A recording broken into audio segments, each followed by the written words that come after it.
Et si la véritable bataille pour l'Ukraine se jouait loin des canons et des avions, mais sous terre, dans les câbles électriques et les réseaux ferroviaires? Chaque jour, l'actualité nous abreuve de victoires et de revers militaires. Pourtant, une autre guerre, plus sournoise, se livre dans l'ombre, menaçant la survie même du pays.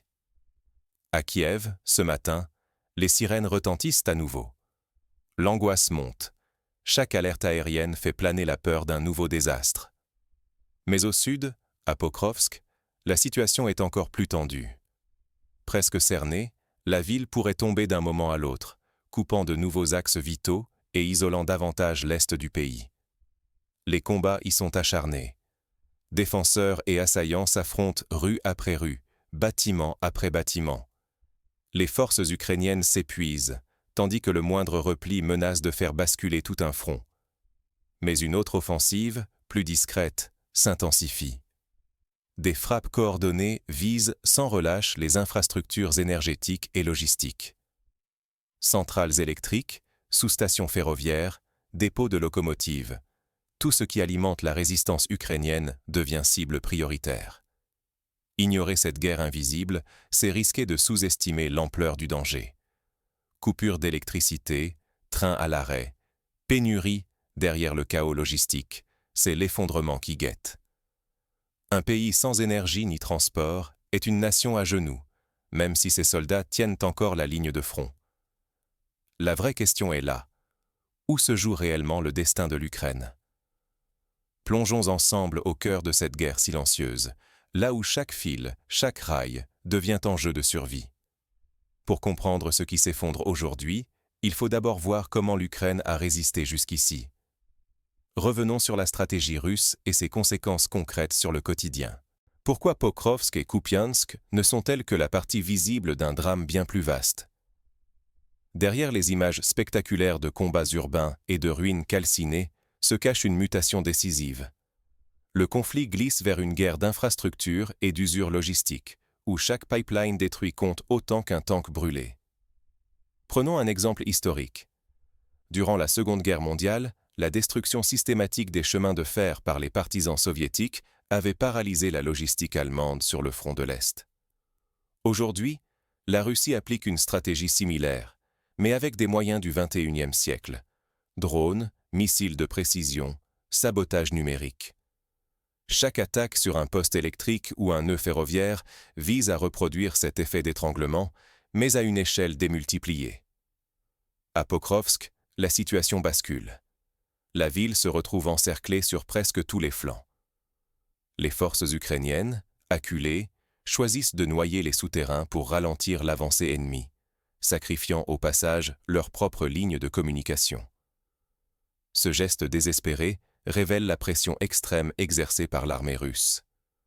Pour mieux saisir l'ampleur de cette situation, imaginez la défense de Stalingrad pendant la Seconde Guerre mondiale, où chaque mètre carré arraché à l'ennemi se payait au prix fort.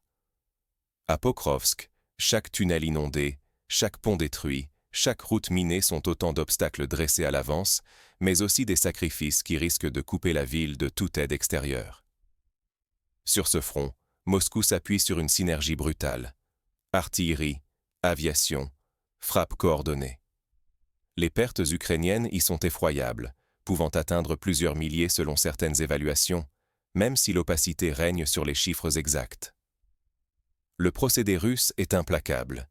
Isoler, épuiser, puis frapper jusqu'à la rupture totale des défenses. Ce mode opératoire n'est pas sans rappeler les sièges médiévaux, où la victoire s'obtenait non par l'assaut direct, mais en affamant la ville, en coupant l'eau, en attendant que la résistance cède sous la pression du manque.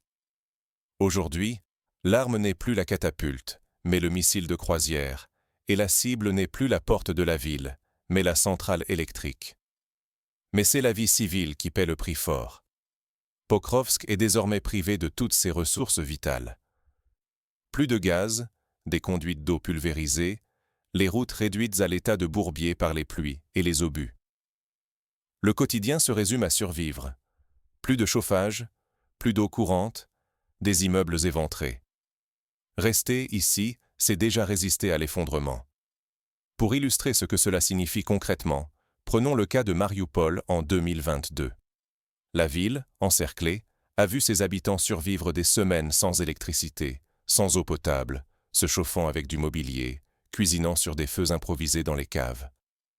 Les hôpitaux improvisaient des blocs opératoires à la lumière de lampes de poche. À Pokrovsk, le scénario se répète. La population civile prise au piège paie un tribut inimaginable. Dans ce chaos, la logistique ukrainienne s'effondre presque complètement. Ravitailler les soldats, acheminer des munitions, évacuer les blessés ou simplement faire tourner une unité relève du miracle. Les rares convois s'aventurent sur des pistes secondaires, à travers forêts ou champs minés, toujours sous la menace des drones et de l'artillerie. L'essentiel du front se joue désormais loin des caméras, entre routes brisées et wagons figés. Oublier cette bataille de l'ombre, c'est méconnaître la vraie raison pour laquelle certaines villes tombent et d'autres résistent.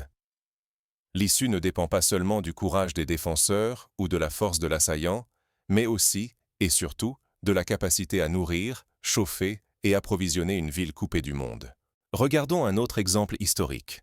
Pendant le siège de Sarajevo dans les années 90, la population a survécu grâce à un tunnel clandestin sous l'aéroport, permettant le passage de vivres et de médicaments.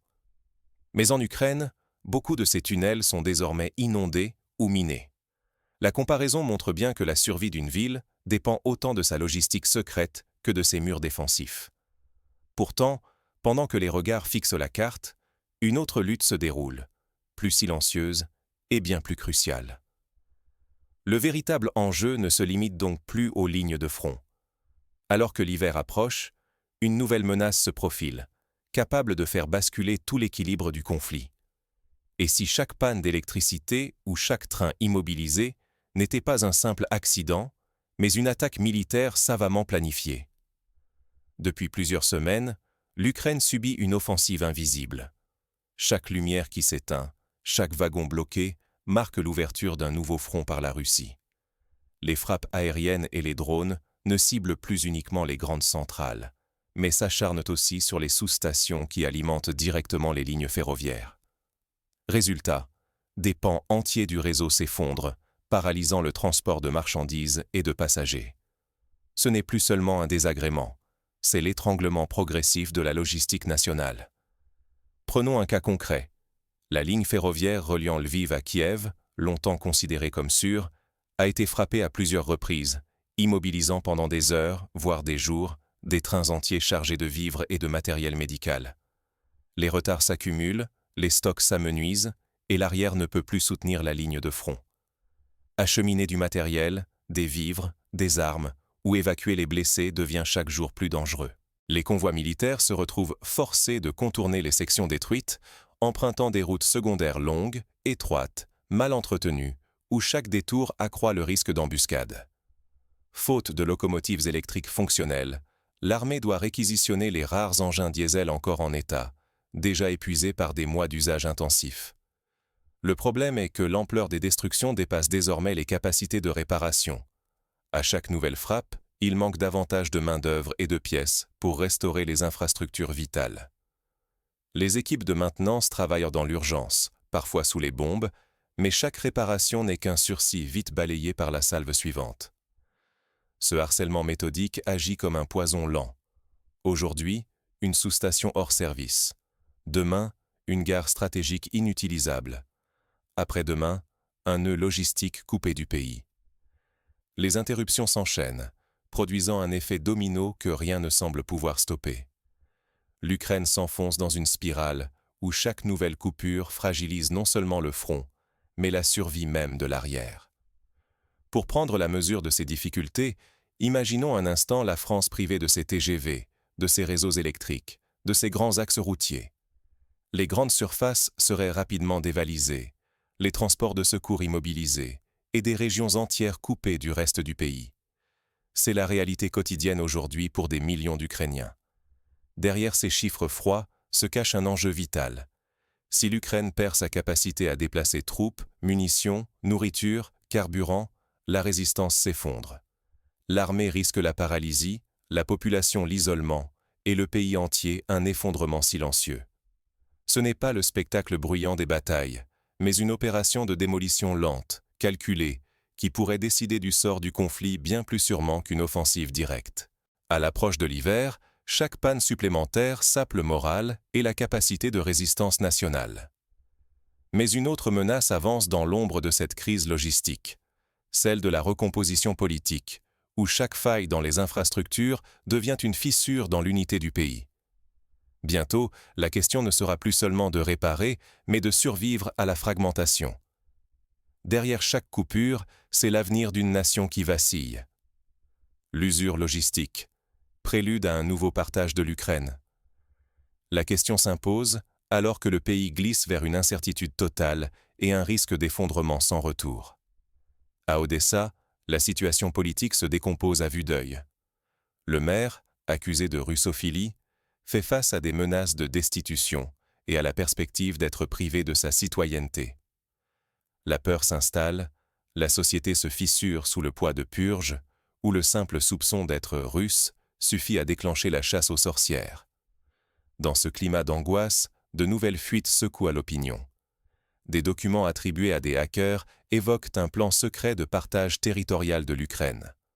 La France, le Royaume-Uni, la Pologne et la Roumanie se verraient attribuer différentes régions après la guerre. Qu'ils soient authentiques ou non, ces plans nourrissent la paranoïa et accélèrent la défiance envers les institutions. Pour comprendre la force de ce genre de rumeurs, rappelons-nous la Grande Peur de 1789 en France, où des fausses nouvelles sur des brigands imaginaires ont précipité la panique dans les campagnes. De la même manière, la circulation de ces plans secrets alimente la défiance, la suspicion et la fragmentation sociale.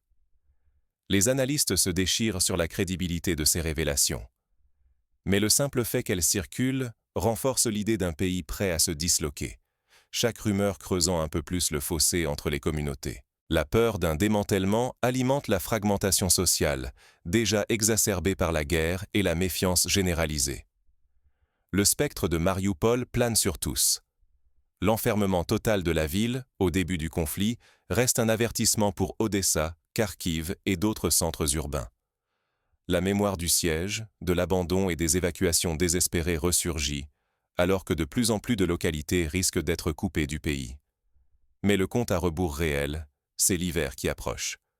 Les infrastructures énergétiques, déjà meurtries par des frappes incessantes, menacent de s'effondrer. Réseaux électriques et ferroviaires, affaiblis, pourraient céder d'un jour à l'autre. Pour la population, cela veut dire pénurie, coupures massives et peut-être des évacuations de zones entières devenues inhabitables. Un tel scénario ne toucherait pas que l'Ukraine. L'effondrement logistique d'un État moderne provoquerait des migrations de masse, des ruptures d'approvisionnement en céréales, en énergie et en matières premières. Toute l'Europe orientale serait bouleversée. Même le prix du pain à Paris ou à Berlin en subirait les contre-coups. Pour donner une idée de l'ampleur de ce risque, rappelons la crise alimentaire mondiale de 2022, lorsque le blocus des ports ukrainiens a provoqué la flambée des prix du blé en Afrique et au Moyen-Orient, menaçant la sécurité alimentaire de dizaines de millions de personnes. Malgré la lassitude du public, nous sommes à la veille d'un tournant décisif, capable de redessiner la carte politique du continent. La logistique, longtemps reléguée au second plan, s'impose désormais comme le véritable arbitre du conflit, bien au-delà des récits héroïques ou des annonces de contre-offensive. Face à l'accumulation des signaux d'alerte, la question n'est plus de savoir si l'Ukraine va tenir, mais quelles seront les conséquences pour l'Europe et le monde si elle s'effondre. Prendre la mesure de cette réalité, c'est anticiper les risques majeurs et dépasser les analyses superficielles. Mais dans les coulisses, d'autres acteurs s'agitent. Le jeu des alliances et des intérêts cachés commence à se dévoiler, promettant de nouveaux rebondissements. Dans une guerre où tout peut basculer en une seule nuit, que feriez-vous sans électricité, sans train, sans route? Imaginez votre quotidien soudain plongé dans l'obscurité, coupé du monde, non par une catastrophe naturelle, mais par une offensive savamment orchestrée. C'est la réalité en Ukraine aujourd'hui.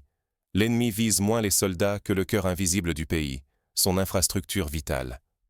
Pour l'Europe, la leçon est brutale.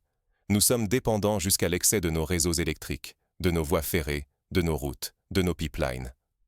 Cette dépendance silencieuse nous expose à des attaques hybrides, Une seule opération de sabotage, une cyberattaque bien ciblée, et c'est une région entière qui se retrouve paralysée, des millions d'habitants isolés, des secours impuissants. Un exemple frappant s'est produit en 2015, lors de la cyberattaque contre le réseau électrique ukrainien. Plus de 200 000 personnes privées de courant en une nuit, simples citoyens comme hôpitaux. Depuis, la vulnérabilité des réseaux européens n'a fait qu'augmenter. La riposte ? La redondance.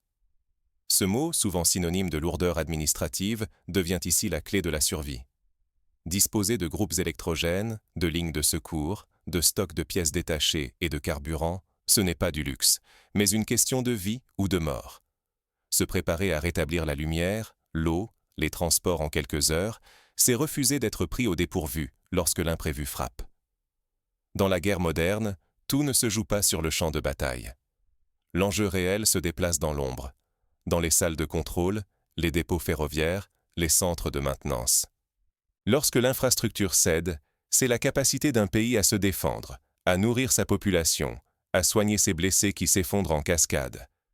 Pour illustrer l'efficacité de la préparation, prenons la Suisse, célèbre pour ses stocks stratégiques de nourriture et de carburant, ses abris anti-atomiques et sa capacité à fonctionner en autarcie pendant plusieurs semaines. Chaque foyer y possède des réserves de base, chaque commune des générateurs. Ce modèle de résilience civile pourrait inspirer toute l'Europe. L'épreuve de l'Ukraine résonne comme un avertissement pour l'Europe. Sommes-nous prêts à résister à une rupture soudaine ? Avons-nous des plans d'urgence ? Des réserves suffisantes pour tenir des semaines sans courant, sans logistique ? Il est urgent d'affronter cette réalité inconfortable, de s'organiser avant que le pire ne frappe. Ne pas anticiper, c'est choisir l'impuissance. C'est devenir la cible idéale de ceux qui veulent déstabiliser nos sociétés sans tirer un seul coup de feu. C'est risquer notre sécurité, notre économie et même notre démocratie en les abandonnant à la merci d'intérêts hostiles. Alors, quelles leçons pour demain ? Pour l'Ukraine, pour l'Europe, pour chacun d'entre nous, serons-nous prêts à résister lorsque l'infrastructure vacille ? Mais derrière la menace visible, une autre bataille se joue, celle de la désinformation et de la guerre psychologique. Comment démêler le vrai du faux quand chaque panne, chaque blackout devient un terrain d'affrontement invisible ? Au printemps 2023, une fausse rumeur annonçant la chute de Kiev a brièvement paniqué la population, provoquant des embouteillages massifs et une ruée sur les stations-service. Ces épisodes montrent que le contrôle de l'information est désormais une arme aussi puissante que l'artillerie. L'arme décisive n'est plus le canon, mais le transformateur. Aujourd'hui, la guerre s'est déplacée du vacarme des obus vers le silence meurtrier des réseaux électriques et ferroviaires. Ce ne sont plus les assauts à découvert qui déterminent la victoire, mais la capacité à maintenir la lumière, à faire circuler le ravitaillement, à survivre à l'asphyxie logistique. Oublier la logistique, c'est abandonner la victoire à ceux qui frappent là où nul ne regarde. Chaque sous-station détruite, chaque kilomètre de rails saboté, c'est une veine qui se referme dans le corps vivant d'une nation. Lorsque les stocks ne passent plus, que les hôpitaux s'éteignent, la guerre se gagne ou se perd loin des regards, dans l'attente d'un convoi qui n'arrivera jamais. Cet hiver, l'ennemi le plus redoutable ne sera peut-être ni l'artillerie ni les drones. Ce sera le froid, la panne, la rupture du fil invisible reliant chaque village, chaque unité, chaque famille à l'arrière. La question n'est plus qui occupe le terrain, mais qui contrôle le flux, d'énergie, de vivres, d'informations. Pour nous, spectateurs parfois impuissants mais citoyens concernés, il est vital de garder cette lucidité. Se focaliser uniquement sur les cartes de front, c'est manquer la partie d'échec qui se joue dans l'ombre. Comprendre la guerre logistique, c'est anticiper les répliques économiques, les ondes de choc humanitaires et politiques qui dépasseront largement les frontières de l'Ukraine. Préparer l'avenir, c'est refuser la distraction médiatique et aiguiser notre vigilance. Sommes-nous vraiment prêts à voir la fragilité de nos propres infrastructures ? Savons-nous repérer les signaux faibles avant le point de rupture ? La véritable arme du futur, ce ne sera ni le char ni le missile, mais la capacité à lire entre les lignes, à anticiper, à agir avant la panne générale. Plus que jamais, la vigilance stratégique devient une compétence essentielle. Pour les nations comme pour les individus, se préparer à l'imprévu, c'est investir dans la résilience, la compréhension, la solidarité. Car demain, la coupure pourrait frapper partout, n'importe qui. Restez attentifs, informés et prêts à réagir.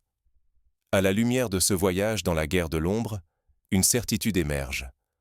Le destin d'un pays ne se joue pas seulement dans les batailles visibles, mais dans la capacité de sa société à rester debout quand tout vacille. L'Ukraine le prouve chaque jour. Mais la question demeure. Serons-nous, à notre tour, à la hauteur du défi lorsque viendra notre heure? L'histoire, elle, ne prévient jamais avant de frapper.